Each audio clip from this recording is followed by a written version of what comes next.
പ്രിയപ്പെട്ട Chevalier T ജോയിച്ചേട്ടൻ, ഈ കൺവെൻഷൻ്റെ സംഘാടകരായി ചേർന്ന് നിൽക്കുന്ന പ്രിയപ്പെട്ട എല്ലാവരുമേ, വന്നു ചേർന്നിട്ടുള്ള ദൈവമക്കളെ, ക്രിസ്തുയേശുവിൽ എല്ലാവർക്കും സന്ധ്യാവന്ദനം, സ്നേഹവന്ദനം അറിയിക്കട്ടെ. ഇപ്പോൾ സമയം 7:50 ആയിട്ടുണ്ട്. 8:45 ശുശ്രൂഷ പൂർത്തിയാക്കുന്നത് ഉചിതമെന്ന് വന്യ കോർപ്പിസ്കോപ്പ അച്ഛൻ എന്നെ ഓർമ്മപ്പെടുത്തിയിട്ടുണ്ട്. അതുകൊണ്ട് നിങ്ങൾ ആരും പ്രയാസം വിചാരിക്കേണ്ട, സമയത്ത് ശുശ്രൂഷ പൂർത്തീകരിക്കപ്പെടും. ദൈവം നമ്മെ അനുഗ്രഹിക്കേണ്ടതിന് ദൈവസന്നിധിയിൽ നമുക്ക് പ്രാർത്ഥിച്ചുകൊണ്ട് ഇരിക്കാം. ഇന്ന് സന്ധ്യാകാലത്ത് നമുക്ക് ഈ കൺവെൻഷൻ്റെ 4ാമത്തെ സന്ധ്യയിൽ ദൈവവചനത്തിൽ നിന്ന് ധ്യാനിക്കുവാൻ വേണ്ടി അപ്പോസ്തലനായ വിശുദ്ധ പൗലോസ് കൊരിന്ത്യ സഭയ്ക്ക് എഴുതിയ 2ാമത്തെ ലേഖനത്തിലെ 5ാമത്തെ അധ്യായം 17ാമത്തെ തിരുവചനം ഇവിടെ ഇരിക്കുന്ന എല്ലാവർക്കും തന്നെ ഒരുപക്ഷെ മനപ്പാഠ ആയിരിക്കുന്ന ഒരു വാക്യമാണത്. ഒരുവൻ ക്രിസ്തുവിലായാൽ അവൻ പുതിയ സൃഷ്ടിയാകുന്നു, പഴയത് കഴിഞ്ഞുപോയി, ഇതാ സകലതും പുതിയതായി തീർന്നിരിക്കുന്നു. പ്രാർത്ഥിക്കാം, തലകളെ വണക്കാം, കണ്ണുകളെ അടയ്ക്കാം. ഹല്ലേലൂയ. കരുണാസമ്പൂർണനും സർവശക്തനുമായ ഞങ്ങളുടെ നല്ല കർത്താവേ, ഭാഗ്യകരമായ നല്ല സന്ധ്യാകാലത്തിനായി നന്ദിയോടെ സ്തോത്രം. ദേശത്തിന്റെ പല ഭാഗങ്ങളിൽ നിന്ന്, പല ഭവനങ്ങളിൽ നിന്ന്, പല ബദ്ധപ്പാടുകളിൽ നിന്ന് ഞങ്ങളെ വിളിച്ച് വേർതിരിച്ച് ഈ സന്ധ്യാസമയത്ത് ഈ അനുഗ്രഹിക്കപ്പെട്ട പന്തലിലെ ധ്യാന കേന്ദ്രത്തിന്റെ വാർഷിക കൺവെൻഷനിൽ 4ാമത്തെ സന്ധ്യയിൽ കൂട്ടിവരുത്തിയ കൃപയ്ക്കായിട്ട് സ്തോത്രം. കർത്താവെ, ഞങ്ങളാരും സ്വന്തം യോഗ്യതയാൽ വന്നതല്ല, നീ ഞങ്ങളെ കൊണ്ടുവന്നതാണ്. പാദപീഠത്തിൽ ഇരുന്നപ്പോൾ നിന്റെ മഹാപുരോഹിതരിലൂടെ അതിമധുര മനോഹരമായ ഒരു സന്ദേശം ഞങ്ങൾ കേട്ടല്ലോ.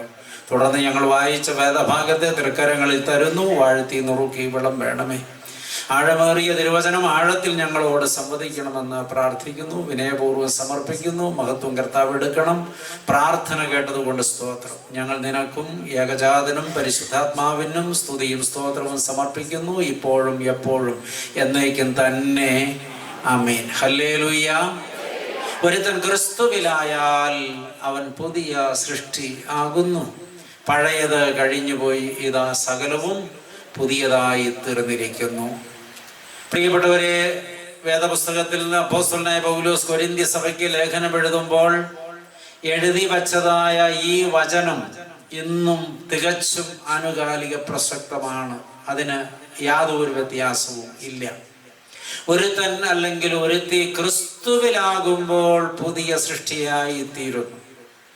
ക്രിസ്തുവിലാകുന്നത് വരെ ഏതൊരാളും പഴയ സൃഷ്ടിയാണ്. ക്രിസ്തുവിലാകുമ്പോഴാണ് ഒരാൾ പുതിയ സൃഷ്ടിയായി തീരുന്നത്. അർത്ഥാൽ ക്രിസ്തുവിലാകുന്നത് വരെ ഏതൊരാളും പഴയ സൃഷ്ടിയാണ്. ദൈവം മനുഷ്യനെ സൃഷ്ടിച്ചപ്പോൾ മനുഷ്യൻ പഴയതായിരുന്നില്ല, പുതിയതായിരുന്നു. എന്തുകൊണ്ടെന്നാൽ ദൈവത്തിന്റെ കരം കൊണ്ടാണ് അവനെ സൃഷ്ടിച്ചത്. ദൈവമാണ് അവന്റെ മൂക്കിൽ ജീവശ്വാസം ഊതിയത്. ദൈവമാണ് അവനെ ജീവനുള്ള ദേഹിയാക്കി തീർത്തത്. ദൈവത്തിന്റെ സ്വരൂപത്തിലാണ് അവനെ സൃഷ്ടിച്ചത്. ദൈവത്തിന്റെ സാദൃശ്യത്തിലാണ് അവനെ സൃഷ്ടിച്ചത്. അവൻ പുതിയ സൃഷ്ടിയായിരുന്നു. 8ാമത്തെ സങ്കീർത്തനം 3 മുതലുള്ള തിരുവചനങ്ങൾ ശ്രദ്ധിച്ചാൽ ഇങ്ങനെ വായിക്കാൻ പറ്റും. ദൈവമേ, നിന്റെ വിരലുകളുടെ പണിയായ ഈ ചന്ദ്രനെയും ഈ നക്ഷത്രങ്ങളെയും ഒക്കെ നോക്കുമ്പോൾ ഈ മർത്യനെ നീ ഓർക്കാൻ അവൻ എന്തുള്ളൂ, ഈ മനുഷ്യപുത്രനെ നീ സന്ദർശിപ്പാൻ അവൻ എന്തുമാത്രം. അതൊരു ചോദ്യമാണ്. അതിന്റെ ഉത്തരം 5ാമത്തെ വാക്യത്തിൽ സങ്കീർത്തകൻ പറയുന്നുണ്ട്. നീ അവനെ ദൈവത്തെക്കാൾ അല്പം മാത്രം താഴ്ത്തി തേജസ്സും ബഹുമാനവും അവനെ അണിയിച്ചിരിക്കുന്നുവല്ലോ. ഹല്ലേലൂയ. സൃഷ്ടിക്കപ്പെട്ട മനുഷ്യൻ പുതിയതായിരുന്നു, തേജസ്സുള്ളവനായിരുന്നു, ബഹുമാനമുള്ളവനായിരുന്നു. സ്തോത്രം. ദൈവമക്കളെ, ദൈവത്തിന്റെ സൃഷ്ടികളായ മാലാഖമാർ പോലും ദൈവത്തെ നേരെ നോക്കുവാൻ ഭയപ്പെട്ടിരുന്നു. യെശയ്യാ പ്രവചനം 6-ാം അധ്യായം പഠിക്കുമ്പോൾ നമുക്ക് വായിക്കാൻ കഴിയുന്നുണ്ട്, ഉസിയ രാജാവ് മരിച്ചയാണ്ടിൽ കർത്താവ് ഉയർന്നും പൊങ്ങിയുമുള്ള സിംഹാസനത്തിൽ ഇരിക്കുന്നത് ഞാൻ കണ്ടു. പ്രാർത്ഥിപ്പാൻ ദൈവാലയത്തിൽ ചെന്ന യെശയ്യാവ് കണ്ട ദർശനമാണ് രേഖപ്പെടുത്തിയിരിക്കുന്നത്. കർത്താവ് ഉയർന്നും പൊങ്ങിയുമുള്ള സിംഹാസനത്തിൽ ഇരിക്കുന്നത് ഞാൻ കണ്ടു. കണ്ടത് എങ്ങനെ? അവന്റെ സിംഹാസനത്തിന് ചുറ്റും സാറാഫുകൾ നിന്നിരുന്നു. അവന്റെ വസ്ത്രത്തിന്റെ വിളമ്പുകൾ ആലയത്തെ നിറച്ചിരുന്നു. അവന്റെ സിംഹാസനത്തിന് ചുറ്റും സാറാഫുകൾ നിന്നിരുന്നു. ഓരോ സാറാഫിന് 6 ചിറകുകൾ വീതം ഉണ്ടായിരുന്നു. 2 ചിറക് കൊണ്ടവർ കാൽപാദം മൂടിപ്പിടിച്ചു, 2 ചിറക് കൊണ്ടവർ മുഖം മറച്ചു പിടിച്ചു, ശേഷിച്ച 2 കൊണ്ടവർ പറന്നു. ഒരുവനോട് ഒരുവൻ സൈന്യങ്ങളുടെ ദൈവമായ കർത്താവ് പരിശുദ്ധൻ പരിശുദ്ധൻ പരിശുദ്ധൻ എന്ന് ആർത്തട്ടഹസിച്ച് സ്തുതിക്കുന്ന സ്തുതികളുടെ ശബ്ദത്താൽ ആലയത്തിന്റെ ഉമ്മറപ്പടികൾ കുലുങ്ങി എന്ന് യെശയ്യാവ് രേഖപ്പെടുത്തുന്നു. പ്രിയപ്പെട്ടവരെ, സ്രോപ്പേ മാലാഖമാർ, അവർക്ക് 6 ചിറകുകൾ വീതം ഉണ്ടായിരുന്നു. സാറാഫ് അല്ലെങ്കിൽ സ്രോപ്പെ എന്ന വാക്കിന്റെ അർത്ഥം അഗ്നിധാരി അല്ലെങ്കിൽ തീ കൊണ്ടുള്ള ഉടുപ്പിട്ടവൻ എന്നാണ്. അഗ്നി ധരിച്ചവൻ, തീക്കുപ്പായമിട്ടവൻ. അഗ്നിമയന്മാർ ആരെ നോക്കിൽ വിറച്ചിടുന്നു, അവനെ മേശയിൽ അപ്പം വീഞ്ഞായി നീ കാണുന്നു എന്നിങ്ങനെ എല്ലാ ആരാധനാ അവസാനത്തിലും നമ്മൾ പാട്ടുപാടാറുണ്ടല്ലോ പ്രിയപ്പെട്ടവരെ. ഈ അഗ്നിമയന്മാരായ മാലാഖമാർ പോലും ദൈവത്തിന്റെ മുഖം നേരെ നോക്കി കാണുവാൻ ധൈര്യപ്പെട്ടില്ല. 2 ചിറക് കൊണ്ട് മുഖം മറച്ചാണ് അവർ ദൈവത്തെ അടുത്ത് നിന്ന് ആരാധിച്ചത്. എന്നാൽ ഈ ദൈവം സ്വന്തം കൈകൊണ്ട് മനുഷ്യനെ നിർമ്മിച്ചു. അവന്റെ മൂക്കിൽ ജീവശ്വാസം ഊതി ദൈവത്തിന്റെ സാദൃശ്യത്തിൽ അവനെ സൃഷ്ടിച്ചു. ദൈവത്തിന്റെ സ്വരൂപത്തിൽ അവനെ സൃഷ്ടിച്ചു. അവൻ തേജസ്സും ബഹുമാനവും ഉള്ളവനായിരുന്നു. അവൻ ദൈവത്തോട് സഹവാസം ഉണ്ടായിരുന്നു. ദൈവവും മനുഷ്യനും തോളോട് തോൾ ചേർന്ന് ഏദനിലൂടെ നടന്നു. ദൈവവും മനുഷ്യനും തമ്മിൽ അകലമുണ്ടായിരുന്നില്ല. അവർ മുഖത്തോട് മുഖം നോക്കി കുശല പ്രശ്നങ്ങൾ നടത്തി. മാലാഖമാർ ഈ മനുഷ്യനും ദൈവവും ഒരുമിച്ച് ഏദൻ തോട്ടത്തിൽ ഉല്ലാസയാത്ര നടത്തുന്നതും മനുഷ്യനും ദൈവവുമായിട്ടുള്ള ഈ ഇടപാടും കണ്ടിട്ട് അവർക്ക് അസൂയ പാടുണ്ടെങ്കിൽ നിശ്ചയമായും അവർക്കത് തോന്നിക്കാണുമെന്ന് പിതാക്കന്മാർ പാടി വെച്ചിട്ടുണ്ട്. ഹല്ലേലൂയ. മാലാഖമാരേക്കാൾ എത്രയോ മടങ്ങ് ശ്രേഷ്ഠരായിരുന്നു പ്രിയപ്പെട്ടവരെ. സൃഷ്ടിക്കപ്പെട്ട മനുഷ്യൻ അവൻ പുതിയതായിരുന്നു. എന്നാൽ ഇപ്പോൾ പറയുന്നു, ഒരുവൻ ക്രിസ്തുവിലായാൽ അവൻ പുതിയ സൃഷ്ടിയാകുന്നു എന്ന്. ക്രിസ്തുവിലാകുന്നത് വരെ ഏതൊരു സൃഷ്ടിയും പഴയതാണെന്ന്. എങ്ങനെയാണ് ഈ മനുഷ്യൻ പഴയതായി പോയത്? അതിന് ഒരുപാട് ഉത്തരങ്ങളൊന്നുമില്ല. അവൻ പാപം ചെയ്തപ്പോൾ അവൻ പഴയതായി പോയി. ദൈവത്തെ സംശയിച്ചപ്പോ, ദൈവത്തെ ചോദ്യം ചെയ്തപ്പോ, ദൈവകൽപ്പന ലംഘിച്ചപ്പോ, പാമ്പിന് വശംവദനായപ്പോ, പാമ്പിന്റെ വാക്ക് അനുസരിച്ചപ്പോ, പാപത്തിന് ജീവിതത്തിൽ ഇടം കൊടുത്തപ്പോ ആ മനുഷ്യൻ പഴയതായി പോയി. ഹല്ലേലൂയ. പഴയതായി പോയ മനുഷ്യൻ പുതിയതായി മാറുവാനുള്ള ഉപാധി ഒന്നേ ഉള്ളൂ, ക്രിസ്തുവിലായി തീരണം. ആമേൻ. എന്തുകൊണ്ടാണത് സംഭവിക്കുന്നത് എന്നറിയാമോ? പാപിയായ മനുഷ്യനെ പരിത്രാണം ചെയ്ത് പാപത്തിൽ നിന്ന് വീണ്ടെടുത്തവൻ പാപത്താൽ നഷ്ടപ്പെടുത്തിയ പരദേശയുടെ പരമാനന്ദത്തിലേക്ക്, പിതൃകൂട്ടായ്മയിലേക്ക് അവനെ തിരികെ ചേർക്കുവാൻ ഏതെങ്കിലും വാഗ്ദാനത്തിന്റെ നിവർത്തീകരണമായി കാലത്തിന്റെ പൂർത്തീകരണത്തിൽ കന്യകാമറിയത്തിൽ ഉരുവായി കല്ലിടാവിൽ പിറന്നു വീണവൻ 33.5 തിരുവയസ്സ് ഈ ഭൂമുഖത്ത് മാനവർക്ക് വേണ്ടി സാക്ഷ്യത്തോടെ ജീവിച്ചവൻ. 33.5 തിരുവയസ്സിൽ കാൽവരി ക്രൂശിൽ ലോകം മുഴുവന്റെയും പാപമേറ്റെടുത്ത് പാപപരിഹാരയാഗമായി അർപ്പിക്കപ്പെട്ടവൻ. പാപത്തിൽ നിന്ന് മാനവകുലത്തെ സമുദ്ധരിക്കുവാൻ തന്റെ പാപപരിഹാര യാഗത്താൽ നിവർത്തീകരണം വരുത്തിയവൻ. ഹല്ലേലൂയ. കർത്താവായ യേശുക്രിസ്തു പാപപരിഹാരം വരുത്തിയിരിക്കയാൽ മറ്റൊരുത്തനിലും രക്ഷയില്ല. നാം രക്ഷിക്കപ്പെടുവാൻ ആകാശത്തിന് കീഴ് മനുഷ്യരുടെ ഇടയിൽ നൽകപ്പെട്ട വേറൊരു നാമവും ഇല്ലാതിരിക്കെ, ഇവൻ മാത്രം രക്ഷിതാവായിരിക്കെ ഏതൊരാളും ക്രിസ്തുവിലായാൽ ആമേൻ, അവൾ പുതിയ സൃഷ്ടിയാകും. അതിന് ജാതിയില്ല, മതമില്ല, വർഗമില്ല, വർണ്ണമില്ല, ദേശകാല ഭേദ വ്യത്യാസങ്ങളൊന്നുമില്ല. ഈ ലോകത്തുള്ള ഏത് പാപിയും രക്ഷ പ്രാപിപ്പാൻ യേശു ക്രിസ്തുവാണ് മുഖാന്തിരം. ആമേൻ. ക്രിസ്തുവിലായാൽ പുതിയ സൃഷ്ടിയാണ്. ആകുന്നത് വരെ പഴയ സൃഷ്ടിയാണ്. ഹല്ലേലൂയ. വെളിപ്പാട് പുസ്തകം 21-ാം അധ്യായത്തിന്റെ 5-ാമത്തെ തിരുവചനം, സിംഹാസനത്തിൽ ഇരിക്കുന്നവൻ ഇതാ ഞാൻ സകലവും പുതുതാക്കുന്നു എന്നരുൾ ചെയ്യുന്നു. ഹല്ലേലൂയ. സിംഹാസനത്തിൽ ഇരിക്കുന്നവൻ ഇതാ ഞാൻ സകലവും പുതുതാക്കുന്നു എന്നരുൾ ചെയ്യുന്നു. പഴയതെല്ലാം നീക്കി പുതിയതാക്കുന്നവനാണ് ക്രിസ്തു. പ്രിയപ്പെട്ടവരെ, നമ്മളെല്ലാവരും മാമോദീസ സ്വീകരിച്ചവരാണ്, പുത്രത്വം പ്രാപിച്ചവരാണ്, മസിഹായെ ധരിച്ചവരാണ്, ക്രിസ്തുവിനെ ഉൾക്കൊണ്ടവരാണ്, പുതിയ സൃഷ്ടികളായി പ്രതിഷ്ഠിക്കപ്പെട്ടവരാണ്. സ്വർഗത്തിലെ ജീവപുസ്തകത്തിൽ നമ്മുടെ പേരും എഴുതപ്പെട്ടതാണ്. സ്വർഗരാജ്യത്തിലെ പ്രജകളായി നാം മുദ്ര കുത്തപ്പെട്ടവരാണ്. നാം ആരും നിസ്സാരപ്പെട്ടവരല്ല. മാമോദീസ സ്വീകരിച്ച സകല വിശ്വാസികളും വിലപ്പെട്ടവരാണ്. അവർ ശ്രേഷ്ഠരാണ്, അവർ കുലീനരാണ്, അവർ മഹാപുരോഹിത വർഗത്തിൽപ്പെട്ടവരാണ്. ഹല്ലേലൂയ. ചില്ലറക്കാരല്ല നമ്മൾ ആരും. എന്നാൽ ഇപ്പോഴെന്താണ് നമ്മുടെ അവസ്ഥ? നാം പുതിയതാണോ പഴയതാണോ എന്നൊരു ചോദ്യം ഇവിടെ ബാക്കി നിൽക്കുകയാണ്. ഹല്ലേലൂയ. പുതുക്കം പ്രാപിച്ചിട്ട് പിന്നെയും നാം പാപത്തിന് ജീവിതത്തിൽ ഇടം കൊടുത്തുവെങ്കിൽ, പ്രിയപ്പെട്ടവരെ, പുതുതായി സൃഷ്ടിക്കപ്പെട്ട മനുഷ്യൻ വീണ്ടും പഴയതായി മാറിപ്പോയല്ലോ. കാലത്തിന്റെ കുത്തൊഴുക്കിൽ, ജീവിത സാഹചര്യങ്ങളുടെ സമ്മർദ്ദങ്ങളുടെ കുത്തൊഴുക്കിൽ, പ്രലോഭനങ്ങളുടെ കുത്തൊഴുക്കിൽ ജീവിതത്തിൽ എവിടെയെങ്കിലും വെച്ച് വഴിതെറ്റിപ്പോയിട്ടുണ്ടെങ്കിൽ, ഏതെങ്കിലും പാപത്തിന് വശംവദരായിട്ടുണ്ടെങ്കിൽ, ഇപ്പോൾ ഏതെങ്കിലും പാപത്തിന്റെ പിടിയിൽ അമർന്നിരിക്കുന്നുവെങ്കിൽ, ദൈവ തേജസ് നഷ്ടപ്പെടുത്തി കളഞ്ഞിരിക്കുന്നുവെങ്കിൽ, ദൈവ കൂട്ടായ്മ നഷ്ടപ്പെടുത്തി കളഞ്ഞിരിക്കുന്നുവെങ്കിൽ, പാപത്തോട് കൂട്ടുകൂടുന്നവർക്ക് അപ്പോൾ തന്നെ ദൈവത്തോട് കൂട്ടുകൂടുക സാധ്യമല്ലാത്തതിനാൽ, പാപത്തിന്റെ പിടിയിൽ അമർന്നിരിക്കുന്നവരൊക്കെ ഇരുട്ടിന്റെ ആത്മാവിനാൽ നയിക്കപ്പെടുന്നവരാകയാൽ അവർ പഴയ സൃഷ്ടിയായി വീണ്ടും മാറിപ്പോയിരിക്കുന്നു. ദൈവജനമേ, പുതുക്കം ആവശ്യമുണ്ട് എന്ന ദൈവത്തിന്റെ ആത്മാവ് ഇന്ന് രാത്രി ആരുടെയെങ്കിലും ഉള്ളത്തിൽ ചലനമുണ്ടാക്കുന്നുവെങ്കിൽ, ഇന്ന് രാത്രി ഇവിടെ അത് സംഭവിക്കണം. ആമേൻ. അത് സംഭവിക്കുന്നുവെങ്കിൽ നിശ്ചയം ഈ കൺവെൻഷൻ ആദായകരമായി തീർന്നിരിക്കുന്നു.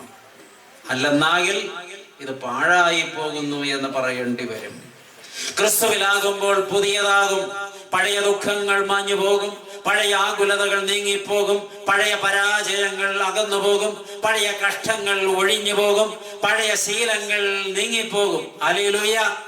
സകലതും സകലതും സകലതും പുതിയതായി മാറും. പഴയതെല്ലാം നീങ്ങിപ്പോയി സകലവും പുതിയതായി മാറിയിട്ട് പുതുക്കപ്പെട്ടവരായി, ക്രിസ്തുയേശുവിൽ പുതുക്കപ്പെട്ടവരായി, ദൈവമക്കൾ എന്ന പദവിയിൽ പുനഃസ്ഥാപിക്കപ്പെട്ടവരായി, മാനസാന്തരപ്പെട്ടവരായി, വിശുദ്ധീകരണം പ്രാപിച്ചവരായി, നിർമ്മലീകരണം പ്രാപിച്ചവരായി, ദൈവത്തെ ധരിച്ചവരായി, ക്രിസ്തുവിനെ ഉൾക്കൊണ്ടവരായി, ക്രിസ്തുവിനെ പ്രഘോഷിക്കുന്നവരായി ഇവിടെ നിന്ന് മടങ്ങണം. അത് സംഭവിക്കുന്നില്ലെങ്കിൽ വന്നത് വെറുതെ, ഇരുന്നത് വെറുതെ, അച്ഛൻ പറഞ്ഞത് വെറുതെ, നിങ്ങൾ കേട്ടത് വെറുതെ, എല്ലാം വൃഥാവായി പോകും. ഒരിക്കലൊരു ചെറുപ്പക്കാരന്റെ കഴുതകളെ കാണാതെ പോയി. ഇവിടെ നമ്മുടെ നാട്ടിൽ ആരും കഴുതകളെ വളർത്തുന്നില്ലല്ലോ. പ്രിയപ്പെട്ടവർ, ഒരു ചെറുപ്പക്കാരൻ കഴുതകളെ വളർത്തുന്നുണ്ടായിരുന്നു. അവന് കഴുതകളിൽ ഒന്നിനെ കാണാതെയായി. ഈ കഴുതകളെ കാണാതെ പോയപ്പോ ഇവൻ അന്വേഷിച്ച് നടക്കുകയാണ്. ഈ കാണാൻ സാധ്യതയുള്ള സകല സ്ഥലങ്ങളിലും അലഞ്ഞു തിരിഞ്ഞ് അന്വേഷിച്ചിട്ടും അവൻ ഈ കഴുതകളെ കണ്ടുപിടിക്കാൻ പറ്റിയില്ല. കഴുതകളില്ലാതെ അവന് തിരിച്ചു പോകാനും പറ്റില്ല. അപ്പോഴാണ് ദീർഘദർശനം പറയുന്ന ഒരുവൻ അവിടെ ഉണ്ട് എന്നറിഞ്ഞിട്ട് അവന്റെ അരികിലേക്ക് ഇവൻ ചെന്നത്. ഈ കഴുതകളെ കാണാൻ ഞാൻ അന്വേഷിച്ച് നടന്ന ചെറുപ്പക്കാരന്റെ പേര് ശൗൽ എന്നാണ്. അവൻ ഈ കഴുതകളെ കണ്ടെത്താൻ കഴിയുമോ എന്ന് അന്വേഷിച്ച് ചെന്ന പ്രവാചകന്റെ പേര് ശമൂവേൽ എന്നാണ്. വേദപുസ്തകത്തിലെ സംഭവമാണ്. അവിടെ ചെന്ന ഈ ചെറുപ്പക്കാരൻ പറഞ്ഞു, യജമാനനി, എന്റെ കഴുതയെ കാണാതെ പോയി. അത് കണ്ടുപിടിക്കാൻ വല്ല മാർഗവുമുണ്ടോ? പ്രവാചകൻ കുറെ നേരം അവന്റെ മുഖത്തേക്ക് നോക്കി, ഒന്നും മിണ്ടാതെ ഇരുന്നു. പെട്ടെന്ന് തിരുമേനി പറഞ്ഞതുപോലെ ആത്മാവിൽ ഒരു പ്രചോദനം ഉണ്ടായിട്ട് പ്രവാചകൻ എഴുന്നേറ്റു. നിറച്ചു വെച്ചിരുന്ന തൈലക്കൊമ്പെടുത്ത് അവന്റെ തലയിലേക്ക് ഒഴിച്ച് അവനെ അഭിഷേകം ചെയ്തു. എന്നിട്ട് അവനോട് ഇപ്രകാരം പറഞ്ഞു. ശമൂവേൽ പ്രവാചകന്റെ 1-ാം പുസ്തകം 10-ാം അധ്യായത്തിന്റെ 6-ാമത്തെ തിരുവചനം. കർത്താവിന്റെ ആത്മാവ് ശക്തിയോടെ നിന്റെ മേൽ ഇറങ്ങും. നീ അവരോടുകൂടെ പ്രവചിക്കുകയും ആൾ മാറിയതുപോലെ ആയിത്തീരുകയും ചെയ്യും. കഴുതകളെ തേടി പോയ ചെറുപ്പക്കാരനാണ്. ആൾക്കൂട്ടത്തിൽ നിന്നാൽ ഏതൊരാളെക്കാളും തലപ്പൊക്കം കൂടുതലുള്ള ചെറുപ്പക്കാരനാണ്. ബെന്യാമീൻ ഗോത്രക്കാരനാണ്. ഇസ്രായേൽ കുലത്തിൽ പിറന്നവനാണ്. പ്രിയപ്പെട്ടവരെ, അവൻ കഴുതകളെ തേടി ചെന്നതാണ്. എന്നാൽ ദൈവത്തിന്റെ ആത്മാവ് അവനെ അഭിഷേകം ചെയ്തു. പ്രവാചകൻ അവനോട് പറഞ്ഞു, നീ ഇവിടെ നിന്ന് പുറത്തിറങ്ങി കഴിയുമ്പോ ദൈവത്തിന്റെ ആത്മാവ് ശക്തിയോടെ നിന്റെ മേൽ ഇറങ്ങും. നീ അവരോട് കൂടെ പ്രവചിക്കുകയും ആൾ മാറിയതുപോലെ ആയി തീരുകയും ചെയ്യും. 10-ാം അധ്യായത്തിന്റെ 9-ാമത്തെ തിരുവചനം ശ്രദ്ധിക്കുക. അവൻ ശമൂവേലിനെ വിട്ടു പിരിഞ്ഞപ്പോൾ ദൈവം വന്നു, ദൈവം അവന് വേറൊരു ഹൃദയം കൊടുത്തു എന്ന് രേഖപ്പെടുത്തിയിരിക്കുന്നു. Hallelujah, hallelujah. ഞാനിങ്ങനെ ഹല്ലേലൂയ കേൾക്കാനായിട്ട് കുറച്ചു നേരമായി കൊതിക്കുന്നുണ്ട്. നിങ്ങൾ അവിടെ ഇരുന്ന് ഞരങ്ങിക്കൊണ്ടിരിക്കുന്നതല്ലാതെ ഒരു ഹല്ലേലൂയ പുറത്തേക്ക് വരുന്നില്ല. എന്താ കാര്യം എന്ന് എനിക്ക് മനസ്സിലാകുന്നതുമില്ല. പോട്ടെ, ദൈവത്തിന് സ്തോത്രം. പ്രിയപ്പെട്ട ദൈവമക്കളെ, അവന് ദൈവം പുതിയ ഒരു ഹൃദയം കൊടുത്തതായി വായിക്കുന്നു. ക്രിസ്തുവിലായി തീർന്ന ഒരു വ്യക്തിയിൽ അടിമുടി പുതുക്കം സംഭവിക്കുന്നു. ഹല്ലേലൂയ. ഞാനും നിങ്ങളും ക്രിസ്തുവിൽ ആയി തീർന്നിട്ടുണ്ടെങ്കിൽ ഈ പുതുക്കം നമ്മിലും സംഭവിച്ചിട്ടുണ്ടാകണം. അതിന് തക്ക ജീവിതം നമ്മിലുണ്ടാകണം. ഇവിടെ ഒരു ചെറുപ്പക്കാരന് പുതിയ ഹൃദയം കിട്ടിയതാണ് നമ്മൾ ഇപ്പോൾ വായിച്ചത്. ക്രിസ്തുവിലായി തീർന്നാൽ അടിമുടി പുതുതായി തീരും. അടിമുടി പുതുതായി തീരും. ആ വ്യക്തിക്ക് ഒരു പുതിയ ഹൃദയം കിട്ടും. ഇവിടെ ശൗലിന് ഒരു പുതിയ ഹൃദയം ദൈവം കൊടുത്തു എന്നാണ് പറയുന്നത്. അതുവരെയുള്ള ഹൃദയ നില മാറി, അതുവരെയുള്ള ചിന്താഗതി മാറി, അതുവരെയുള്ള പെരുമാറ്റ രീതി മാറി. 51-ാമത്തെ സങ്കീർത്തനത്തിന്റെ 10-ാമത്തെ വാക്യത്തിൽ അനുതാപത്തോടെ ചങ്കുപൊട്ടി ദാവീദ് കരയുന്നത് കേൾക്കുക. ദൈവമേ, നിർമ്മലമായൊരു ഹൃദയം എന്നെ സൃഷ്ടിച്ച് സ്ഥിരമായൊരാത്മാവിനെ എന്റെ ഉള്ളിൽ പുതുതാക്കണമേ. ബത്ശേബയോടൊപ്പം പാപം ചെയ്തത് പിടിക്കപ്പെടാതിരിപ്പാൻ ഊരിയാവെ കൊന്നിട്ട് ഇനി ആര് തന്നെ പിടിക്കാനെന്ന് സ്വയം വിധി എഴുതി രാജസിംഹാസനത്തിൽ ഇരുന്ന് ആറാടിയ ദാവീദിന്റെ മുമ്പിൽ ഒരു കൊടുങ്കാറ്റ് പോലെ പാഞ്ഞു വന്നു നിന്നല്ലോ പ്രവാചകനായ നാഥാൻ. അട്ടഹസിച്ചവനോട് പറഞ്ഞു, ആ പാപിയായ മനുഷ്യൻ, ആ കിരാതനായ മനുഷ്യൻ, ആ കൊലപാതകിയായ മനുഷ്യൻ, ആ കണ്ണിൽ ചോരയില്ലാത്ത മനുഷ്യൻ അത് നീയാണ് എന്ന്. നീ പിടിക്കപ്പെട്ടിരിക്കുന്ന ദാവീദേ, ദൈവം നിന്റെ കുറ്റം കണ്ടെത്തിയിരിക്കുന്ന ദാവീദേ, നിന്റെ വ്യഭിചാരം ദൈവം ബോധ്യപ്പെട്ടിരിക്കുന്ന ദാവീദേ, നിന്റെ കൊലപാതക ചിന്തയും നീ ചെയ്ത ആ വീരകൃത്യമല്ലാത്ത കൊലപാതകവും ദൈവം കണ്ടിരിക്കുന്ന ദാവീദേ. ഞെട്ടിപ്പോയ ദാവീദ് പ്രജ്ഞയറ്റവനെ പോലെ ഓടി അന്തഃപുരത്തിൽ കയറി വെറും തറയിൽ കമിഴ്ന്നു കിടന്ന് മാറുതല്ലി കരയുകയാണ്. ഏറെ നേരം വിലാപം കഴിച്ച ശേഷം എഴുന്നേറ്റ് മുട്ടുകുത്തിയിരുന്ന് ദാവീദ് അനുതാപത്തോടെ ദൈവസന്നിധിയിൽ കഴിച്ച നിലവിളിയാണ് 51-ാമത്തെ സങ്കീർത്തനം. ആ സങ്കീർത്തനത്തിന്റെ 10-ാമത്തെ വാക്യത്തിൽ അവൻ പൊട്ടിക്കരഞ്ഞ് ആവശ്യപ്പെടുന്നുണ്ട്, ദൈവമേ, എന്റെ ഉള്ളിൽ ഒരു ഹൃദയം ഉണ്ടായിരുന്നത് പഴകിപ്പോയി, അത് പാഴായിപ്പോയി, അത് വക്രത നിറഞ്ഞതാണ്, അത് ചതി നിറഞ്ഞതാണ്, അത് വഞ്ചന നിറഞ്ഞതാണ്, അത് വ്യഭിചാര ചിന്ത നിറഞ്ഞതാണ്, അത് കൊലപാതക ചിന്ത നിറഞ്ഞതാണ്, അത് രക്തം കൊണ്ട് മലിനപ്പെട്ടതാണ്. കർത്താവേ, ഈ ഹൃദയം എനിക്ക് വേണ്ട. ഈ ഹൃദയം എന്നിൽ നിന്ന് നീക്കി പുതിയ ഒരു ഹൃദയം എനിക്ക് തരണമേ. ഹല്ലേലൂയ. ദൈവമക്കളെ, ഇന്ന് രാത്രി ഇത് കേട്ടുകൊണ്ടിരിക്കുമ്പോ ഏതെങ്കിലും പാപം ഹൃദയത്തിന്റെ അടിത്തട്ടിൽ കൂടുകൂട്ടിയിട്ട് ഹൃദയം പഴയതായി പോയിട്ടുണ്ടെങ്കിൽ ദാവീദിനോട് ചേർന്ന് ചങ്കുപൊട്ടി പ്രാർത്ഥിക്കണം, ദൈവമേ, നിർമ്മലമായൊരു ഹൃദയം എന്നിൽ സൃഷ്ടിക്കണമെന്ന്. ഉള്ള ഹൃദയം റിപ്പയർ ചെയ്ത് തന്നാൽ പോരാ, എനിക്കൊരു പുതിയ ഹൃദയം വേണം. അത് നിർമ്മലമായ ഹൃദയമായിരിക്കണം, കളങ്കമില്ലാത്ത ഹൃദയമായിരിക്കണം. എനിക്കൊരു നിർമ്മല ഹൃദയം തരണമേ എന്ന് ആരെങ്കിലും ഇന്ന് രാത്രി ചങ്കുപൊട്ടി പ്രാർത്ഥിച്ചാൽ ദൈവം അവർക്കൊരു പുതിയ ഹൃദയം കൊടുക്കും. ഹല്ലേലൂയ. പാവക്കറ പുരണ്ടതും വക്രത നിറഞ്ഞതും ദുരുപായം നിറഞ്ഞതുമായ ഹൃദയം പുതിയതല്ല, അത് പഴയതാണ്. അത് പാപം നിറഞ്ഞതാണ്, അത് നരകത്തിന് യോഗ്യമാണ്, അത് നാശത്തിലേക്ക് പോകുന്നതാണ്. തിരുത്തപ്പെടണം. ഹല്ലേലൂയ. യിരെമ്യാ പ്രവചനം 17-ാം അധ്യായത്തിന്റെ 9-ാമത്തെ തിരുവചനം, ഹൃദയം എല്ലാറ്റിനേക്കാളും കപടവും വിഷമവും ഉള്ളതാണ്. ഹൃദയം എല്ലാറ്റിനേക്കാളും കപടവും വിഷമവും ഉള്ളതാണ്. ഹൃദയം എന്ന് പറയുമ്പോ വലത് കൈ മുഷ്ടി ചുരുട്ടി പിടിച്ച് അത്രയും വലിപ്പത്തിൽ ഇടത് നെഞ്ചിന് താഴെയിരുന്ന് മിടിക്കുന്ന ഹൃദയത്തെ കുറിച്ചല്ല ഇവിടെ സംസാരിക്കുന്നത്. മനുഷ്യന്റെ വികാര വിചാരങ്ങളുടെ കേന്ദ്രസ്ഥാനമായ ഹൃദയത്തെ കുറിച്ചാണ് വേദപുസ്തകം സംസാരിക്കുന്നത്. അത് കപടവും എല്ലാറ്റിനേക്കാളും വിഷമവും ഉള്ളതാണ്. മർക്കോസ് എഴുതിയ രക്ഷാസുവിശേഷം 7-ാം അധ്യായത്തിന്റെ 21 മുതൽ 23 വരെ തിരുവചനങ്ങളിൽ പറയുന്നു, ഹൃദയത്തിൽ നിന്ന് പുറപ്പെടുന്നവ ഒരു മനുഷ്യനെ അശുദ്ധനാക്കുന്നു.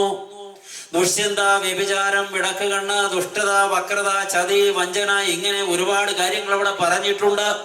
ക്രിസ്ത്യാനിയാണ്, മാമോദീസ മുങ്ങിയതാണ്, പ്രിയപ്പെട്ടവരെ പള്ളിയുടെ ഇടവയസ്സിൽ പേരുണ്ട്, പാരമ്പര്യമുള്ള കുടുംബത്തിൽപ്പെട്ടതാണ്, നല്ല തറവാടിയാണ്, ഒക്കെ ശരിയാണ്, പള്ളിയിൽ പോകുന്നുണ്ട്, പ്രാർത്ഥിക്കുന്നുണ്ട്, കുമ്പസാരിക്കുന്നുണ്ട്, കുർബാന സ്വീകരിക്കുന്നുണ്ട്. ഹൃദയം മലിനമാണെങ്കിൽ പഴയതാ. ആമേൻ. പുതുക്കം സംഭവിക്കണം. ദൈവമായ കർത്താവ് പറയുന്നത് കേൾക്കുക. എസ്കേൽ പ്രവചനം 36-ാം അധ്യായത്തിന്റെ 26-ാമത്തെ തിരുവചനം, ഞാൻ നിങ്ങൾക്ക് പുതിയൊരു ഹൃദയം തരും, പുതിയൊരാത്മാവിനെ ഞാൻ നിങ്ങളുടെ ഉള്ളിലാക്കും, കല്ലായുള്ള ഹൃദയം ഞാൻ നിങ്ങളുടെ ജഡത്തിൽ നിന്ന് നീക്കി മാംസളമായുള്ള ഹൃദയം നിങ്ങൾക്ക് തരും. ഹല്ലേലൂയ. പാപത്താൽ പഴതായി പോയ, പാപത്താൽ കല്ലായി പോയ, സോഫ്റ്റ്നെസ് നഷ്ടപ്പെട്ട, മാർദ്ദവത്വം നഷ്ടപ്പെട്ട ഹൃദയവുമായി ആരൊക്കെയോ ഇന്നിവിടെ ഇരിപ്പുണ്ട്. ക്ഷമിക്കാൻ കഴിയാത്ത ഹൃദയം, പൊറുക്കാൻ കഴിയാത്ത ഹൃദയം, മറക്കാൻ കഴിയാത്ത ഹൃദയം, വൈരാഗ്യം നിറഞ്ഞ ഹൃദയം, പക കൊണ്ട് പുകയുന്ന ഹൃദയം, പക വീട്ടാൻ അവസരം കാത്തിരിക്കുന്ന ഹൃദയം. ഇവിടെ ആരെയൊക്കെയോ അങ്ങനെയുള്ള ഹൃദയവുമായി ഇവിടെ ഇരിക്കുന്നുണ്ട് എന്ന് ദൈവാത്മാവ് സംസാരിക്കുന്നു. ദൈവ പൈതലെ, ഈ രാത്രി നീ ചങ്കുപൊട്ടി ഒന്ന് പ്രാർത്ഥിക്കാമോ? ദൈവമേ, എനിക്കൊരു നിർമ്മല ഹൃദയം തരണമെന്ന്. അടുത്തിരിക്കുന്നവർക്ക് നമ്മുടെ ഹൃദയ നില അറിയില്ല, കൂടെ ജീവിക്കുന്നവർക്ക് നമ്മുടെ ഹൃദയ നില അറിയില്ല. പക്ഷെ സത്യമായിട്ട് നമ്മുടെ ഹൃദയ നില അറിയാവുന്ന ഒരുവൻ ഇവിടെ വന്നിട്ടുണ്ട്.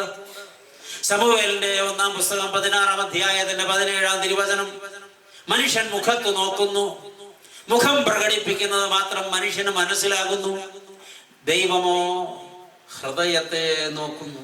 ഹല്ലേലൂയ.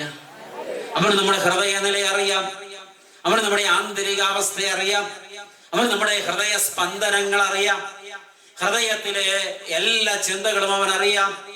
അതുകൊണ്ട് പാപക്ഷമയും രക്ഷയുടെ സന്തോഷവും പൂർണ്ണ വിശുദ്ധ ജീവിതവും ദൈവിക സ്വഭാവങ്ങളും തമ്മിൽ കാണപ്പെടുവാൻ തക്കവണ്ണം ഇന്ന് രാത്രി പുതിയൊരു ഹൃദയം പ്രാപിച്ച് മടങ്ങണം. ഹല്ലേലൂയ. ഒരുത്തൻ ക്രിസ്തുവിലായാൽ പുതിയ സൃഷ്ടിയാണ്. ഒന്നാമത് സംഭവിക്കേണ്ടത് ഹൃദയത്തിന്റെ പുതുക്കമാണ്. ആമേൻ, ആമേൻ. നാളുകളായി കൊണ്ട് നടക്കുന്ന വാശിയും വൈരവും വെറുപ്പും വിദ്വേഷവും പകയും ഇന്ന് ഈ പന്തലിൽ വെച്ച് ഉപേക്ഷിക്കണം, നിരപ്പാകണം.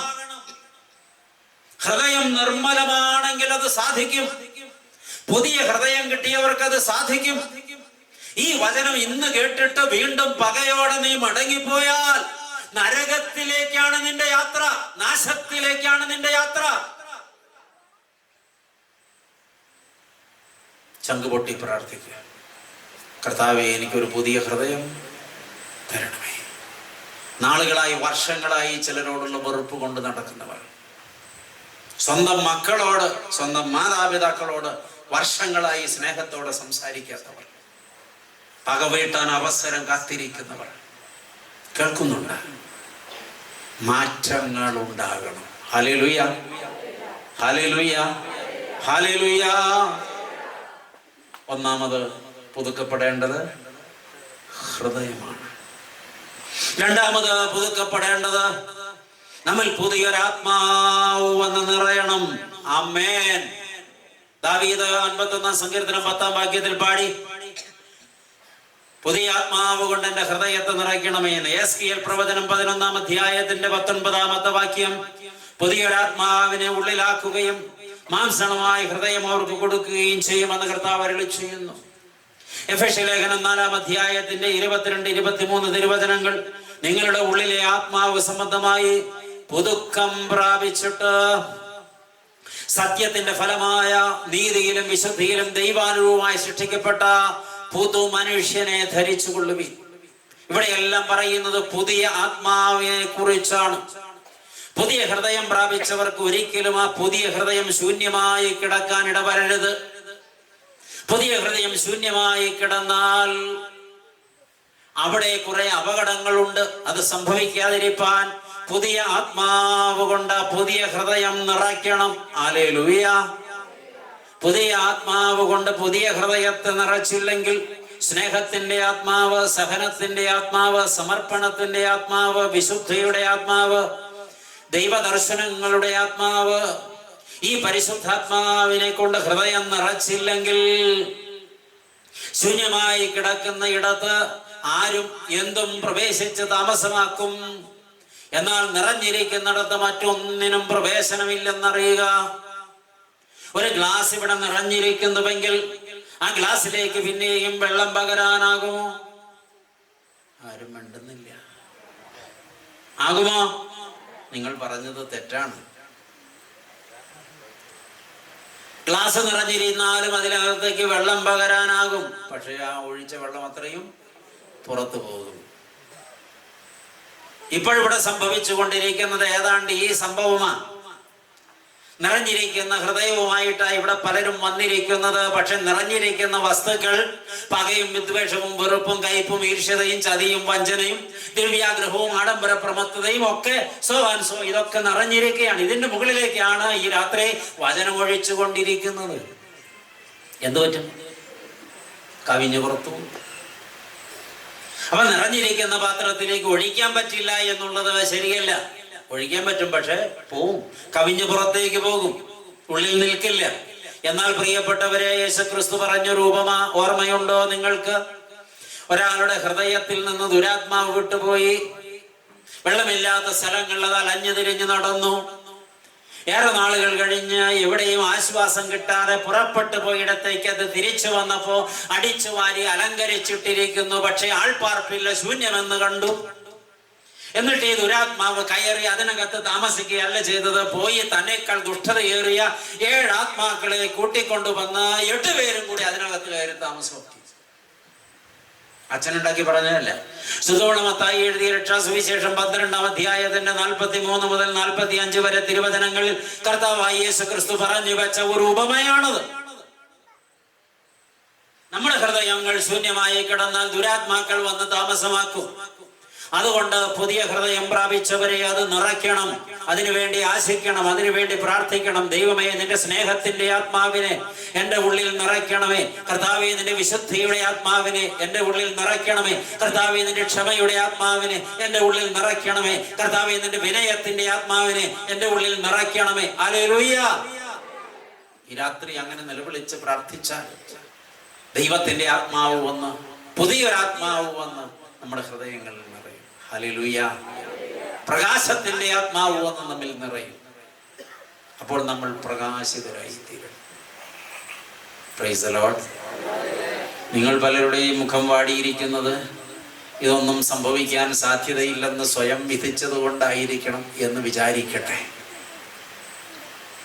സംഭവിക്കുന്നതാണ് ആവശ്യം. തിരുത്തപ്പെടണം. Praise the lord. ഹല്ലേലൂയ.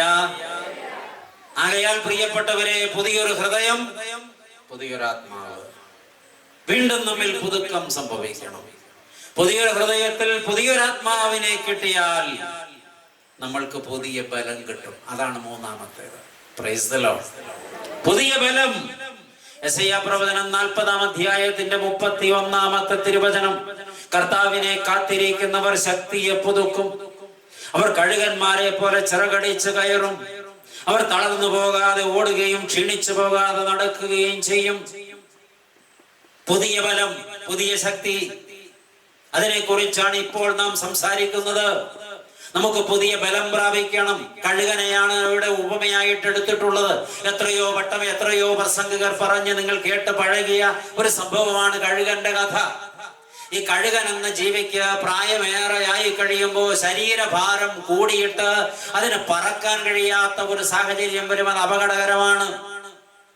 അപ്പോൾ ഈ കഴുകൻ ഉയർന്ന പാറയുടെ മുകളറ്റത്തെ ഏതെങ്കിലും ഒരു ഗുഹയ്ക്കുള്ളിലേക്ക് കയറി, മറ്റ് ജീവികൾക്ക് കയറി വരാൻ പറ്റാത്ത സ്ഥലത്ത് കയറി ഇരുന്നിട്ട് അതിന്റെ ശരീരത്തിലെ തൂവലുകളെല്ലാം കൊത്തി പറിച്ച് കളയും. പണ്ടൊക്കെ ഈ കോഴിയെ വീട്ടിൽ കൊന്നാൽ പപ്പു പറിക്കുന്ന പരിപാടി ഉണ്ടായിരുന്നു. ഇപ്പോഴില്ല. ഇപ്പൊ പപ്പു പറിക്കുന്നില്ല എന്ന് മാത്രമല്ല, വീട്ടിൽ കോഴിയെ വളർത്തുന്നില്ല, കോഴിയെ കൊല്ലുന്നില്ല.